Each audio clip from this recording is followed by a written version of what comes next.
Psychedelics Weekly. Hello, everybody. Joe and Kyle, finally. We're in person. Recording again. Yeah. This is my living room. Welcome.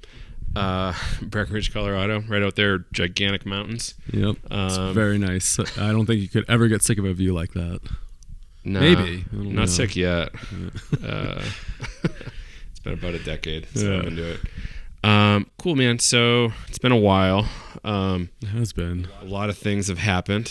And yeah, it's about time we had a podcast together. So I guess today we're going to talk about Convergence, Vital, the recent John Oliver piece, and probably a few other things we've seen floating around. Anything we want to shout out before we get into it? Well, I guess, yeah, well, on Vital applications will still be open by March 19th. So if you're interested in joining us at Vital, you can check that out at vitalpsychedelictraining.com. And for those that may just be tuning in and don't know what Vital is, that is our our year-long training program. Yeah, it feels like it went by so quick. I can't believe it's been a year. And we really go over transpersonal psychology, somatics, the psychedelics. We have the in-person retreats where you can have your own experience. We were in Colorado with breath work, some cannabis work, and then we were overseas for some psilocybin work. So it's a really deep dive and full of transformation, as we're getting a lot of feedback from our students. So, it is the intellectual rigor of understanding how psychedelics work, but it's also about your own personal transformation as well. So vitalpsychedelictraining.com, and and we'll talk about it more for sure in this episode. So what else? What's some other stuff that's been going on? I got really hurt. Yeah. Yep. I had an extraordinary experience with a traumatic brain injury and a broken arm. I'm about 6 weeks in right now. 6 weeks on Saturday, as we're recording this on Thursday. This should come out Friday. Yeah, it was pretty wild. That was scary. I was in Jamaica on retreat, and I got a text from Allie, and I was just like, and all she said was, Joe's in a 30-second loop. He can't remember anything from past 30 seconds ago. I was like, oh my God, this is not good. Hopefully she told you it was a crash and not some strange parking lot drug. No. Yeah, no, she said a skiing accident. Yeah. And, yeah, good. It was, I was just at, right down the road skiing in Vail with some friends, and I... nothing crazy, just a little routine, little small jump on the side of the trail. Something I've done 10,000 times before. And moral of the story, look before you leap. There's like a skier responsibility code with like freestyle stuff. Yeah. And it's like always assess the situation before you hit it. And in a free ride situation where you're just like cruising around, like you don't usually think like that. You're like, this is small, it's reasonable, whatever, hit it. But I face planted really hard, broke my arm. I was probably going 30 or 40 miles an hour. That's fast. Yeah, right onto my face. No other injuries other than the broken arm and the traumatic brain injury, but 8 hours of amnesia. Terrifying. Yeah, and up here is the greater tuberosity. It's where the rotator cuff muscle attaches. And it was like totally a clean break. So like if I lift my arm, I'm in trouble, need surgery. So had to be careful. Glad you're okay. I was like so anxious. Didn't I send you a voice message or something too while super concussed? Like I don't remember it at all. Yeah. Allie just said he doesn't remember anything. And I was like, he sent me a voice message. He sounded pretty grounded and like okay. And I guess you're still kind of in that concussed state, which is it's terrifying. Brutal. Yeah. So like woke up in my driveway. So like what the opportunity is now I get to experiment with microdosing to see what recovery looks like. And, my symptoms aren't too bad. I can't tell if the symptoms are from, work stress and a broken arm and not sleeping or from the head injury. Yeah. So we'll see. And I'll track it and I'll keep you all posted on my recovery. It's like definitely obnoxious, but it's a good learning experience for me. I'm surprised you made it to Cannadelic too. So that was like a week later or something. A week and a half after the incident. Like I spent the whole week after in my bedroom pretty much, like maybe coming up for 2 hours at a time to like just get out of the dark bedroom. But like that was pretty wild. That was some purgatory. I think I even did some work that week too, which is outrageous. Yeah, I think Allie was just saying, I'm trying to get him to stop working. He just won't, like he's just trying to work. And I'm like, slow down, please. Your brain's important. Don't overstress it. Yeah, and it's tough, right? Like we had some really bad timing with some things. Yeah. But yeah, we made it to Cannadelic. It was awesome. It was it was their second ever event. They did it at the FIU campus the year before, and here they did it at a huge convention center. It was a wild environment. I had a really good time, but there was some real Florida stuff going on there, and just the environment was like, it was fascinating because it was kind of like a low rent convention center. But like, what do you need when you're doing a convention? Not much. You need a lot of space. Yeah. I mean, it was all vendors and organizations kind of showcasing what they're up to, and then they had the speaker room, which the stage was on. So, but big room, right? It was big. Yeah. And there was a second stage too that you presented at. There's multiple little stages. So there's a second stage upstairs, and then there are these smaller little rooms. I think I was like in an experience room or something. I didn't even make it upstairs. Yeah. Well, I mean, you kind of got just sucked into that whole like. I couldn't leave. I'm standing there with a broken arm, and everybody wants to talk to us. I'm like, help. And we had a pretty badass, I think, setup there. Yeah. Looked so really thanks for cool. the team helping us with that. It was really cool. Like, it was a really nice booth, and we had some of the few chairs. Yep. In the whole place for people to chill at, which is great because we get to talk to some neat people, right? Yep. Had a fun trip to IKEA. Oh my god, yeah, it was funny with Dennis Walker from Mycopreneur. Yeah, he's hilarious. It was a good time with him. But yeah, it was fun. We got on stage. We got to give a few panels. Like I moderated some panels. You did too. Yep. I got some people couldn't make it. There's some really bad weather in the West, so like we got to fill in a couple spots too, which is really great. What were the panels you were on again? Ooh, the concussed guy. Let's see. I had a business panel, and we had Zappelin, Kevin Harrington, and Dustin Robinson from Mr. Psychedelic Law. He's part of some VCs as well. He's an attorney and investor in Florida. And then there was another guy, Brian Passerman, I think. He's a recruiter in the space, living in Boulder. And it was cool. Like we got to talk about like IP, the future of the space, like how to be a little bit more careful with investing. What are some opportunities? What are some issues on the horizon? And that was cool. There was a media one I did with Dennis Walker and a couple others. I think there was some PR people on stage with that one. That was really fun. It was just a really good time. And I think there was some others, but memory's a little iffy. Yeah, I'm surprised you actually remember some of those panels. I can't remember everybody on my panels. But you had a one really interesting guy on your panel. The first one I was a moderator for was around kind of spirituality and indigenous perspectives, which was really good. And yeah, we had some indigenous elders, somebody from Brazil, indigenous chief and leader there. They came up, a lot of song and prayer, which was really nice. It was a really nice way to kind of open up Cannadelic. And then was on a panel for psychedelic do's and don'ts, which was really fun. Really enjoyed that one. And then the third one I moderated, I think it was about ketamine clinics or psychedelic clinics. It was mostly ketamine practitioners, so we obviously ended up talking a lot about ketamine. But yeah, it was a really great time. And Dennis did an awesome job emceeing. He was hilarious, and I don't know, he had some crazy amount of stamina, so awesome job, Dennis. Outrageous what Dennis was able to pull off at Cannadelic. Like I don't know if I would have been able to come close to what he did. Especially with the endurance. There was just so much. Yeah.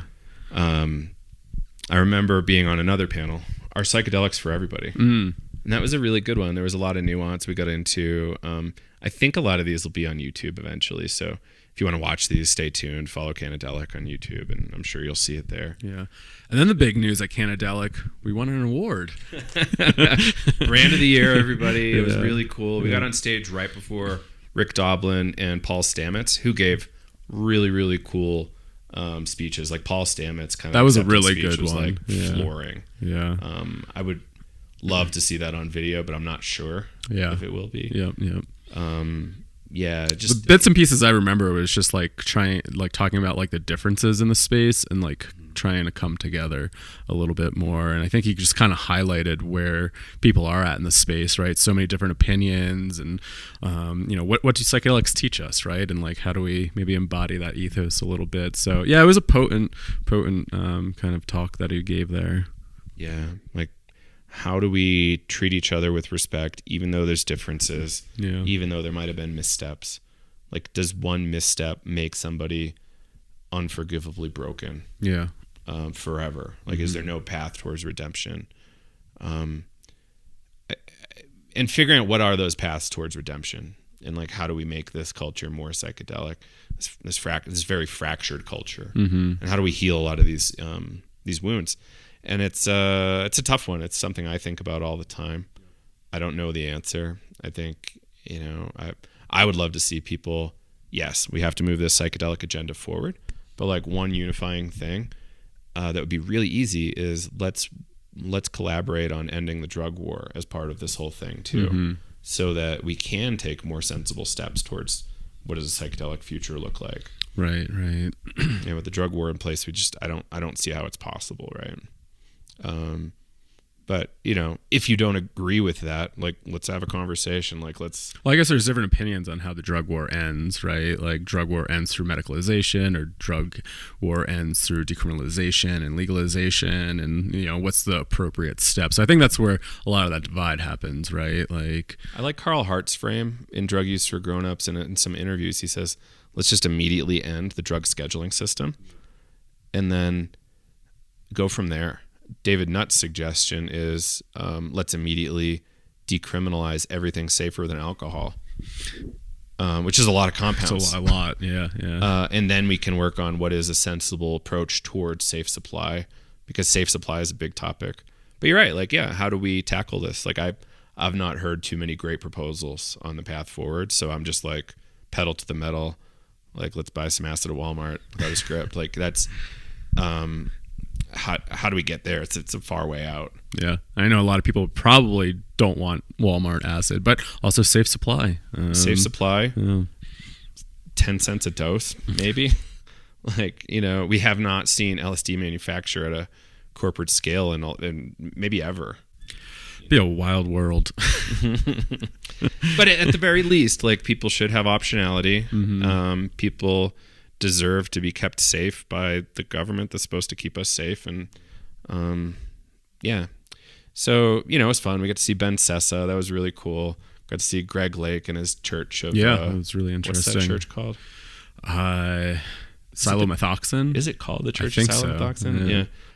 That's really interesting. Greg was recently on the podcast talking about it. That, but yeah. Right, like, I think that is the title. Yeah. But everybody check that out. Greg Lake and Ian Benoit and a number of others have put this thing together, and it's looking really interesting. So people should check that out. I don't really know what to think about it exactly, though. I love it when people are pioneers and are willing to be brave. Yeah, and for those that, like, I guess just like a quick high level, like silomethoxin, the idea is being able to inject 5-MeO DMT into the substrate of psilocybin, and then the uptake converts it to silomethoxin.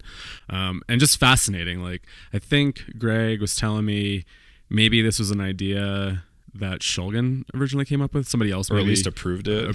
Somebody maybe pitched it, and Shulgin was like hypothesizing around it. Super fascinating. I've had some friends consume it. They said it was quite enjoyable. I'm just curious to have my own experience. I'm curious to learn more about it. Yeah. I didn't tell you yet. I have some friends actually that got some, and they're actually doing some analytics on it to find out, like, what's going on there, what's the composition of the compound. Yeah, so we'll report back later when we have some data. That's what I'm interested in. I want to see kind of like that readout. What the hell is it? Yeah. And we'll get there. I'm sure the church will share some stuff with us. Like, it's fascinating because they claim that they're not at risk with the Federal Analogs Act. Yeah. Because it's like totally novel. It's so time will tell. Like, I'm excited to learn more. Yeah. Who else was there? Cool to see people pushing those edges. Rick Doblin was there, right? I didn't see him speak though. We were too busy talking to everybody. Like, our booth apparently was too compelling for us to be able to get away from. Yeah, my partner is there helping. Victoria from the team was helping run the booth. Incredible help. Yeah, and who else was there? What was his name? Jonathan Fields, is that right? Yeah, the TCM guy. Yep. Yeah, he's doing traditional Chinese medicine. I think he's bringing in some ketamine to his practice. Really interesting guy. He's really kind. He gave me some of this stuff, evil bone water, TCM medicine. I think it's been working, right? You said? I think so. Like it. So the idea is you spray this stuff on, and it brings a lot of blood. It's a little annoying. You gotta like rub it on 15, like spray, rub it on, let it dry, spray, do it 15 times. And it brings a lot of heat to the area, so I think it increases blood flow for and hopefully, helps speed the bone healing process, right? Yep. Hopefully, we'll see. Like doesn't hurt anything. Smells a little funny, but I'm into it. Yeah. Outside the psychedelic luminaries, we had Afroman. Oh my god! In the evening. Oh my god, you went. I had to go to bed. Yeah, me and Victoria went. It was fun, and he came out in like matching shirt, pants, and shoes, just covered in like weed leaves. Yeah. It was like, oh my god. So yeah, Pete and Colleen, thanks for getting Afroman there, and thanks for having us. Yeah, we had a really great time, guys. Yeah. Like that was so fun. Like, I'll probably go back for sure. I don't know if I can hit everyone because it looks like they're having another one this summer. I saw that, yeah. Like Florida in the summer. I don't know if it's for me. But a little too hot. I've gone once or twice in the summer. It's a bit much. Yeah. But it was a really good time. It was a really, decent job on the programming.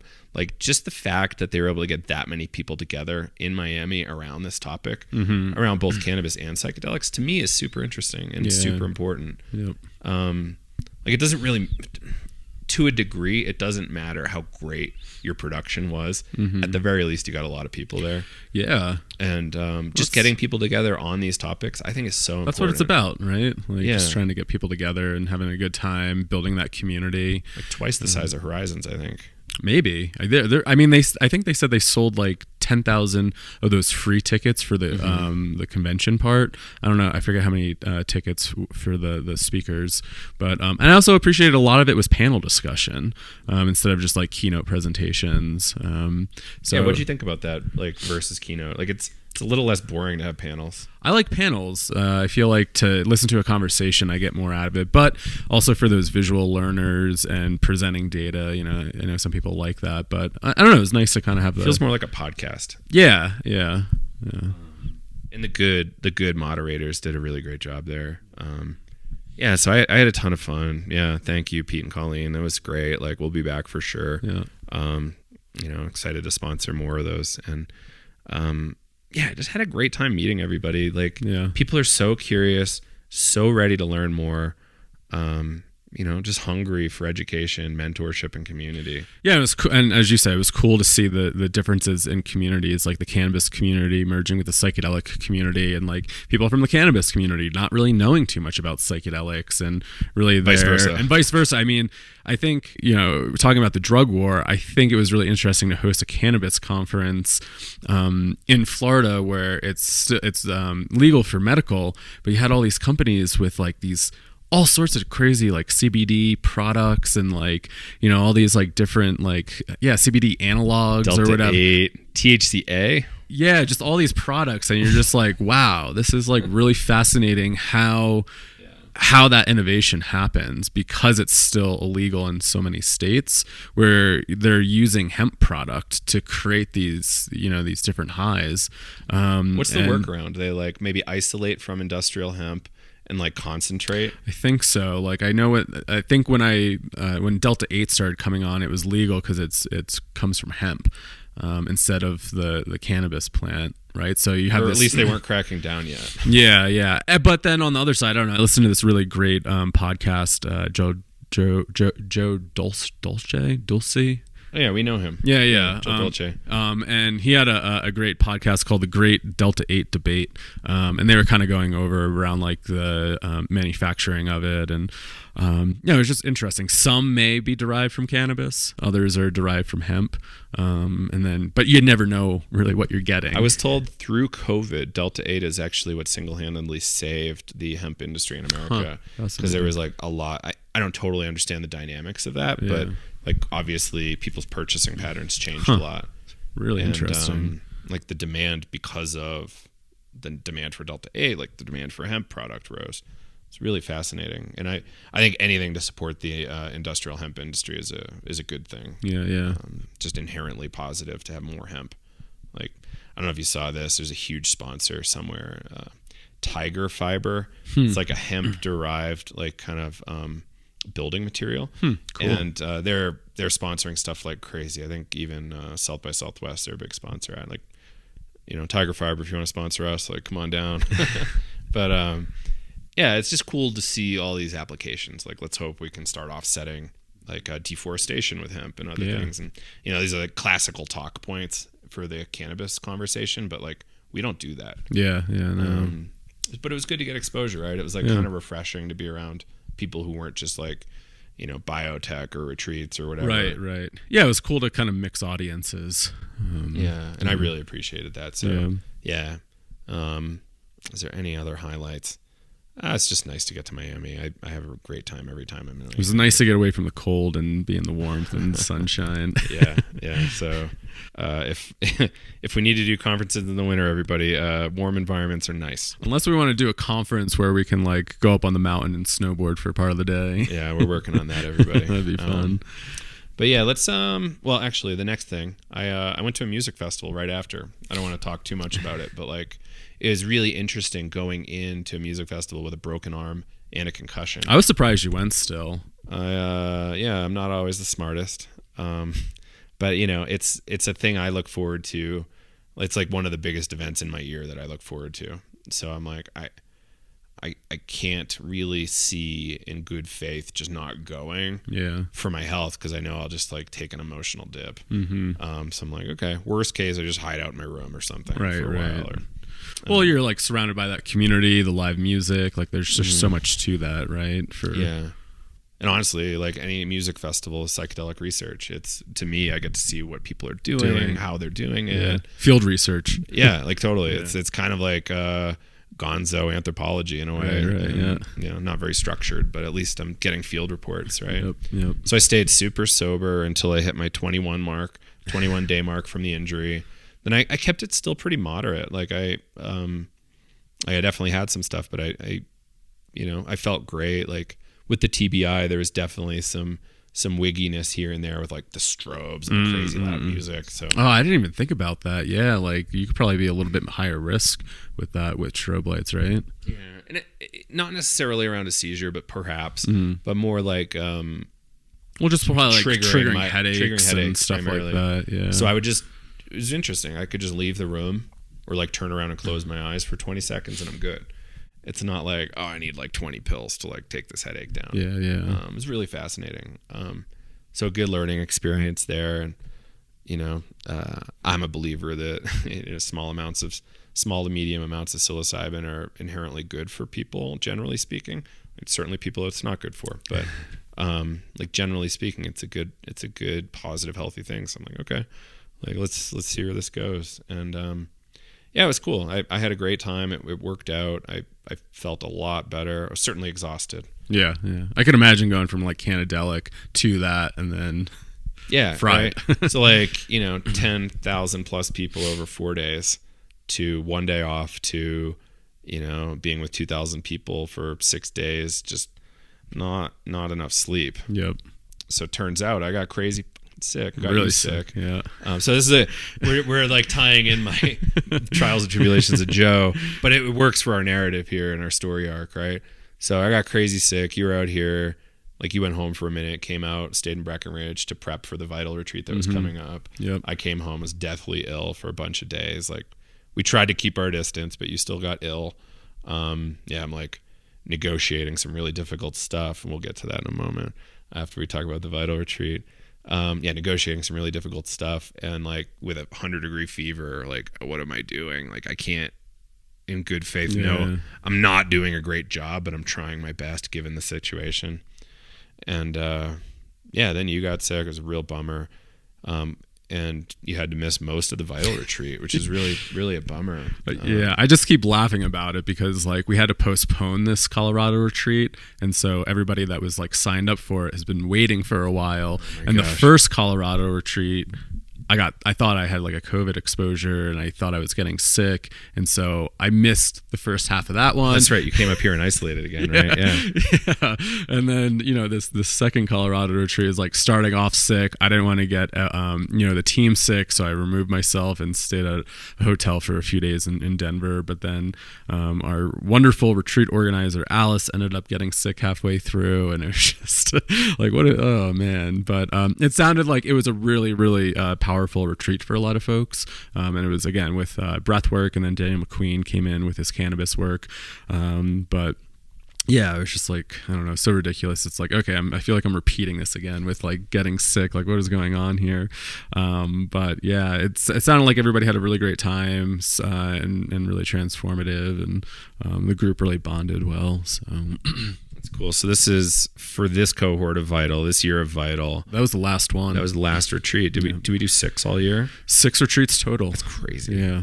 Yeah, that's a lot. I can't believe we did everything. Yeah, 2 in Colorado, 1 in outside of Amsterdam, 2 in Jamaica, and 1 in Costa Rica.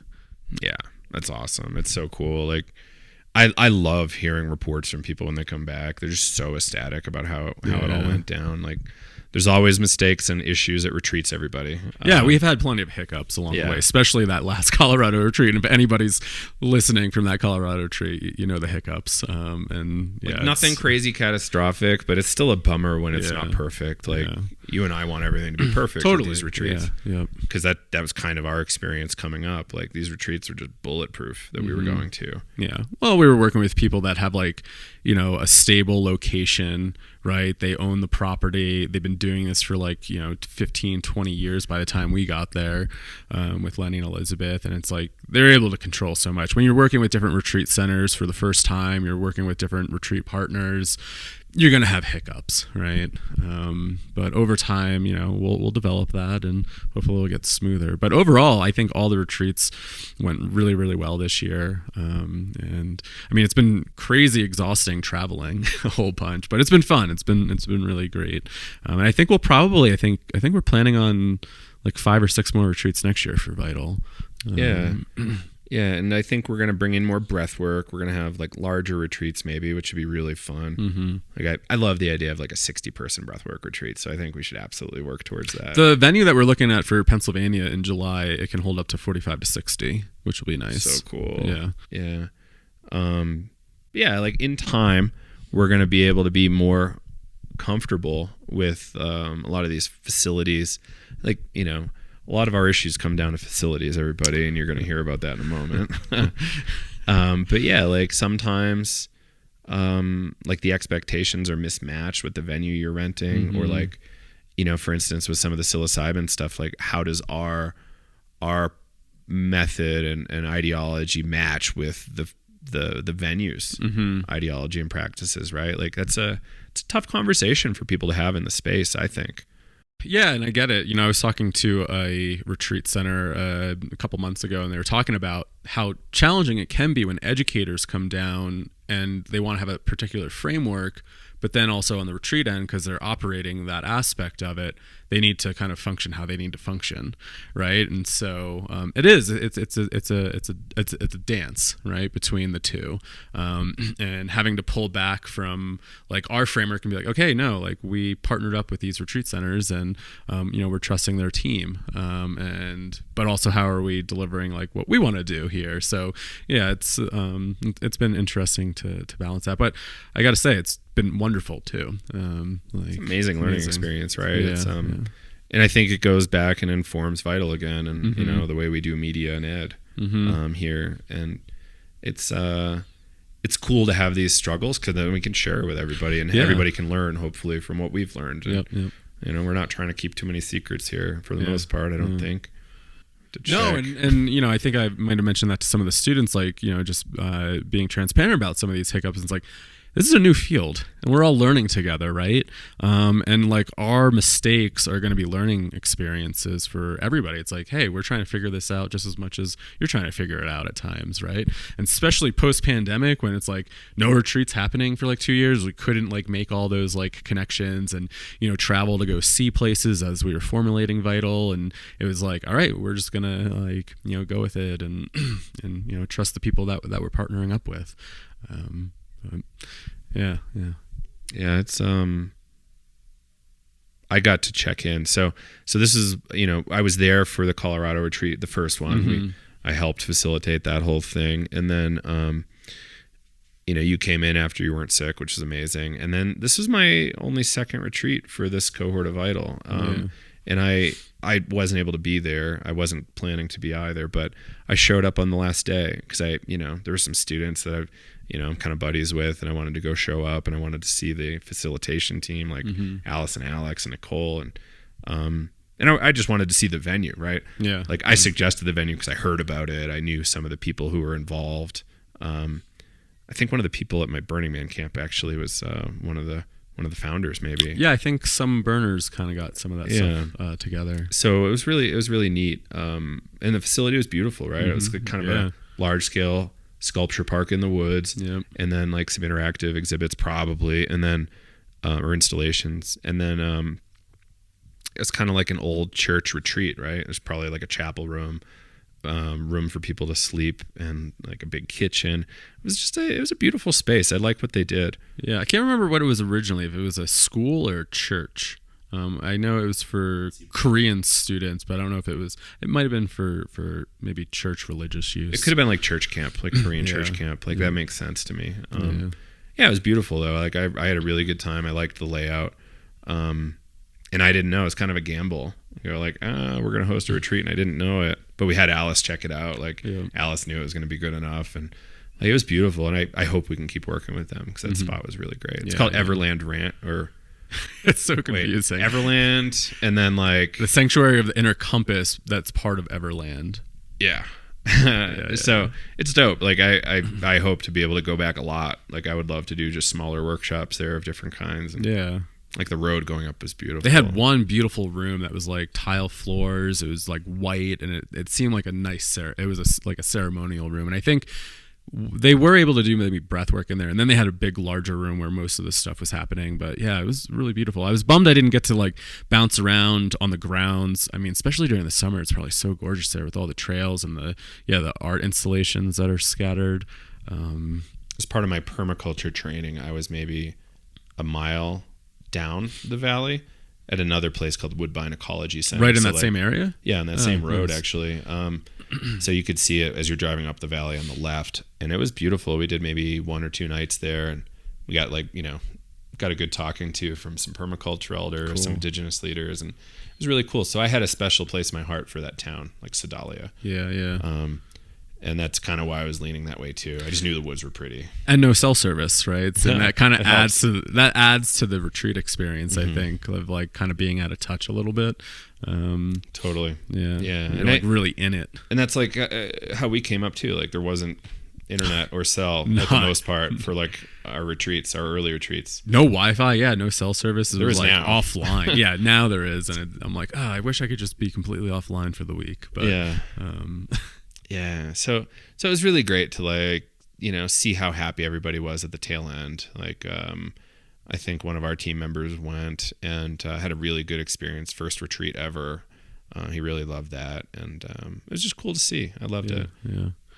Sad that I can't believe a year has gone by, and like this whole journey. We're starting it again, but I think there's a lot of like sadness in the Vital group, right? It's like, oh wait, this whole year went by, and what do we do now, right? The transition, and those death and rebirths are really challenging, especially when you've like formed such like intimate relationships with like a group and a community.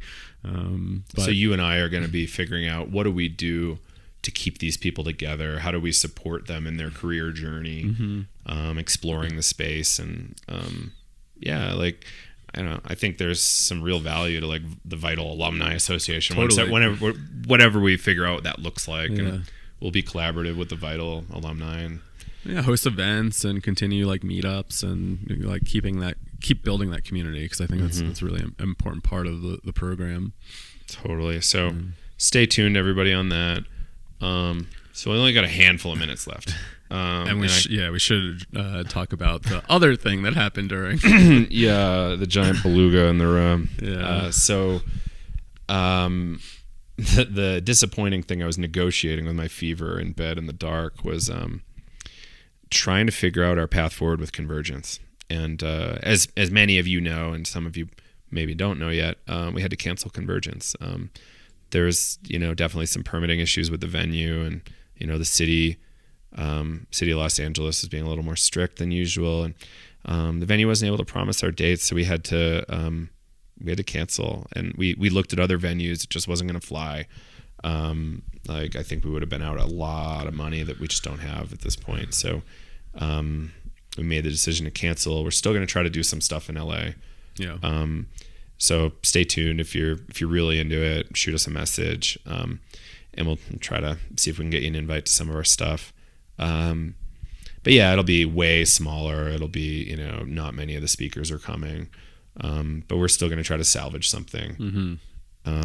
But yeah, anything else on Convergence, Kyle? No, it was just a really tough decision. Like, I've been really focused on Vital. And so like hearing this news, getting really excited. I know that, we were all just like really disappointed when we heard the news about the venue, and there wasn't really an easy way forward. Right. And it's like, no matter what we're going to do, it's going to be disappointing because a lot of this stuff was out of our control. And I think it was even more challenging because we did make an internal decision for the first round to postpone, because it was like, there's so much stuff going on. We wanted, a lot of sponsors wanted to get involved, speakers wanted to get involved. And, we did make that decision to go, hey, maybe we should postpone this so we can have a really awesome event and get people there that we want there that can't because, they're already traveled too much for the Horizons conferences and stuff like that. And so to have this happen, again, to some degree, it was like, fuck, gut-wrenching. It's like, geez, and just completely, elements out of our control, and it's just, it's just been really challenging. But it's. Yeah, so anybody listening that's been following and was really excited, we want to try to salvage it. If you still have a plane ticket there, we'll be there, and we're trying to figure that out. But hopefully we'll be able to come back like a lot stronger, and really kind of, again, it's like event spaces, right? It's like, the thing's out of our control. How do we like screen that maybe? Well, I guess that happened a little bit later into things, but it's just so sorry. I wish we could have done better for everybody, and we tried. It was down to the wire. It was either like wait and cross our fingers and then cancel last minute, or try to like switch venues, which was just going to be a hurdle in itself, right? Yeah. So it's probably enough on Convergence, and I got to run in a moment, but that John Oliver piece, I laughed so hard. Yeah. He's really funny. So John Oliver covered MDMA assisted psychotherapy, psychedelic research, some ketamine stuff. And he even like was able to comment on some of the Compass IP, which is really funny. I got a kick out of that. I was glad that they kind of brought that stuff up. Honestly. Yeah, like Compass is going to do fine. Everybody, it's okay to give him a jab once in a while, but like there does need to be more nuance in the IP conversation. We'll get there. I promise everybody. I know I've been saying that forever, but there's just so much in that IP conversation that like the psychedelic space doesn't get yet. Yeah. Not trying to defend aggressive patenting, right? But like there is a place for patents. Yeah. But anyway, I laughed so hard. Like it was really cool to see Lebecki from Maps get some feature in there. The ASAP Rocky thing fucking killed me. Yeah, it was a way to open up that episode. Like, what did he say? Like rainbows coming out of something. Yeah. Yeah, it was so funny. And I just loved it. So John Oliver did a great job. I have to say I was nervous as hell before it was going to air. Is this going to be okay for us? And I was thinking about it with like the comedic pieces and like some of the absurdity, like the Aesop Rocky thing, right? But like, you know, trying to hit a mainstream audience where that taboo's still there and using kind of the absurdity and then bringing in the seriousness of it. I think they did really well with it. Yeah. Totally. So everybody should check that out. It's on YouTube. John Oliver, Psychedelics. Yeah, cool. Anything else we want to shout out? No, I think that's it. It's been fun being in person here with you, and it's nice to be able to do this. Yeah, you know? Maybe on Saturday we can spend a little bit of time recording too. Yeah. Be good. Like, yeah, I know this is how we used to do it, but stuff really got away from us in the last couple of years, and it's been a wild few years. So I just want to say thank you, everybody that's been, you know, following us, supporting us, and being part of the PT community, family, watching us grow. You know, there definitely have been shifts, right? Like I feel like we're maturing as a company a little bit, you know, and things are growing and evolving, and it's just been a wild ride. You know, a lot of people like kept asking me, like on retreats or finally meeting people, it's like, you know, what do you think about what you're doing? Or like, and I just sit there and I scratch my head and I go, yeah, Joe, what have we created here? It's pretty wild. Like I wake up and go, yeah. It's like, wow, we got to do this, and this is pretty wild. Yeah. So thank you all for being part of it. Thank you all for listening to this episode.